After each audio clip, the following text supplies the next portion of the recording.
What do you get when you mix a kangaroo with a wolf and a tiger? Well, you guessed right, a Tasmanian tiger. And that is you, my friend.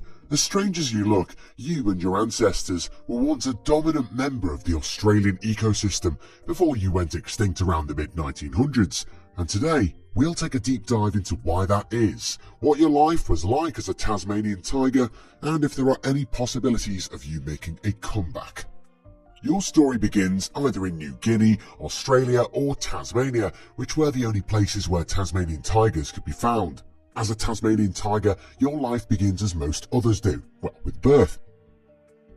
Unfortunately, since your kind is now extinct, all we have to learn about your reproductive behaviour is through archaeological and historical evidence. From what we can piece together, your mother and father could have likely been monogamous. True love at its finest. With that said, professionals within the scientific field still aren't sure about the fine details of how your parents would have mated. Well, I'm sure they've got a few guesses.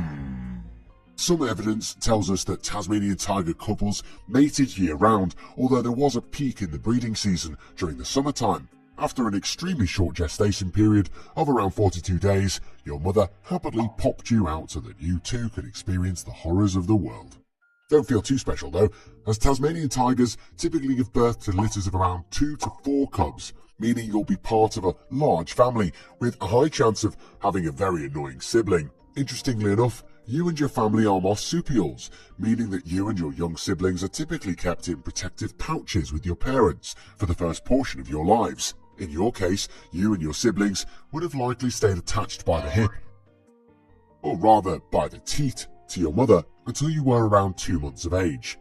It's probably for the best that you stayed in your mum's pouch, as you would have been undeveloped, probably looking like a piece of raw chicken that your mum was carrying home from the grocery store. After your awkward phase, don't worry, we all have one, you develop a fearsome appearance. Firstly, you have a lustrous, sandy-coloured coat that is thick and protective. You would have also had a long tail that stuck straight out to the ground, almost like a makeshift walking stick. On your back, you would have developed a series of around 15 to 20 stripes, which would make you look like a tiger. Additionally, regardless of if you're a boy or girl, you would have some form of pouch. Don't worry boys, you wouldn't be caring for young with yours. Instead, yours acts as a protective sheath for your private bits. You also have the cutest ears that perk upright, almost like a well-groomed lapdog. Don't worry though, as these absolutely adorable features are outweighed by your 46 sharp teeth, which you use for shredding and ripping meat from the bones of your prey. Moving forward in time, you've grown up, separated from your mum, and you've become quite the killer. Your coat is now developed, and you have the appearance of a wild dog with fearsome black tiger stripes on your back. In fact, it's thought that Tasmanian tigers such as you would have been apex predators in your natural habitat.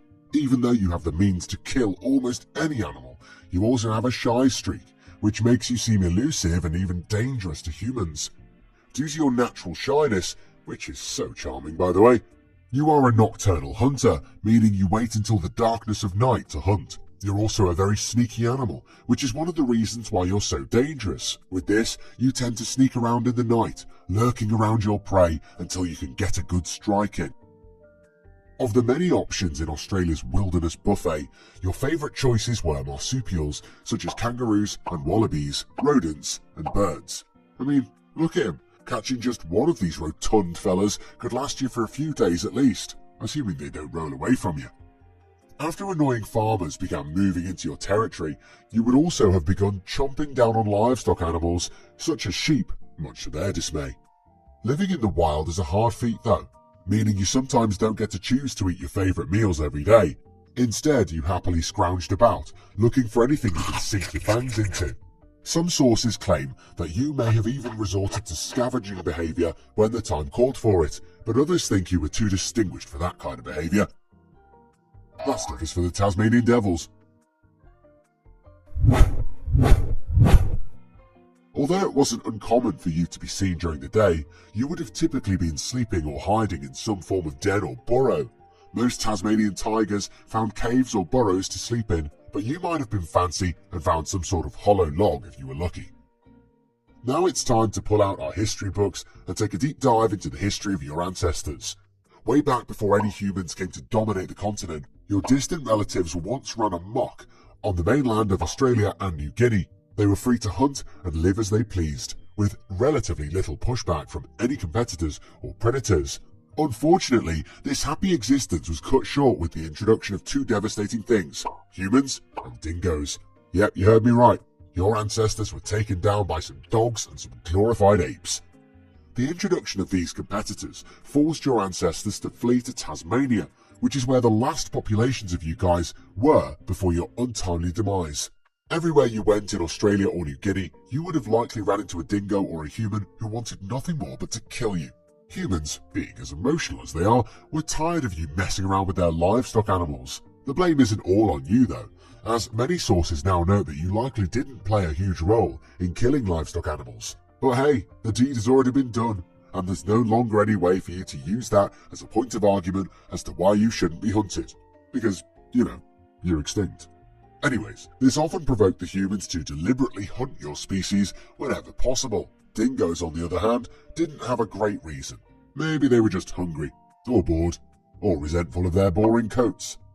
After going through all the trouble of being pushed out to Tasmania, your ancestors faced new problems. Humans. Well, I guess those are all problems. Once again, as people began to move into Tasmania, they blamed the Tasmanian tigers for any and all livestock deaths. This led the government to create a system of bounties. These bounties allowed people to hunt Tasmanian tigers with the promise of a monetary reward. Hunters would be paid for whole bodies and even skins. Talk about some Cruella de Vil behaviour.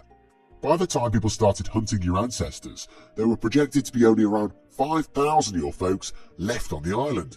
As you can probably guess, statistics were not in their favour. This caused their populations to dwindle to drastically low numbers. Unfortunately, the game of population survival is not played like golf, meaning low numbers were not a good sign. Over the next few years, this war of attrition between humans and Tasmanian tigers continued until your populations lowered to threateningly low levels. Eventually, in a last-ditch effort, Australian officials flipped their story and were like, "Oh my gosh, we totally need to save the Tasmanian tigers. They're dying, and it's our duty to keep them alive." Ironically, these sentiments starkly contrasted the current Tasmanian tiger hunting regimes of the time.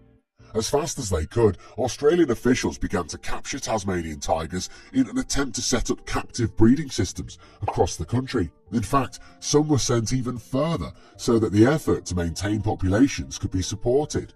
Unfortunately, due to unforeseen circumstances, captive reproduction was largely unsuccessful, which bode bad news as deaths began to soar. I guess you could say making babies in a cage isn't the most romantic setting. To cap off this long story in the most devastating way, the last Tasmanian tiger in captivity passed away in an Australian zoo in 1936. For the following years, the Tasmanian tiger took on a Bigfoot-like role in society. From the 1910 to 1980s, there have been countless reports of people seeing Tasmanian tigers out in the wilderness. Due to the number of these claims, most scientists believe that the tigers truly did live on in the wild for some years after the death of the last captive tiger. With dwindling sightings, it's unfortunately thought that the Tasmanian tigers have indeed gone fully extinct, likely somewhere between the 1940s and 1970s. Thanks to the modern marvels of science, there might be a future for the Tasmanian tiger. Don't get too excited though. We're not planning on bringing back tiger zombies or Franken-tigers soon, but scientists might be able to use cutting-edge techniques to produce hybrid animals with Tasmanian tiger DNA. Using the remains of preserved Tasmanian tiger specimens, researchers think that they'll be able to use gene editing techniques such as CRISPR to insert Tasmanian tiger genes into the genome of their closest living relatives. From here, the altered Tasmanian tiger Franken cells could be placed in an embryo to produce a hybrid between the two animals. In the end, your life as a Tasmanian tiger would have truly been a wild ride. From your birth to your appearance, you were truly a unique animal. Due to the oppressive powers of man, however, you and your ancestors are unfortunately gone, which only leaves us to speculate on your existence. While researchers work a way to find DNA-based solutions to bring you back, we can take some time to marvel at your truly amazing history.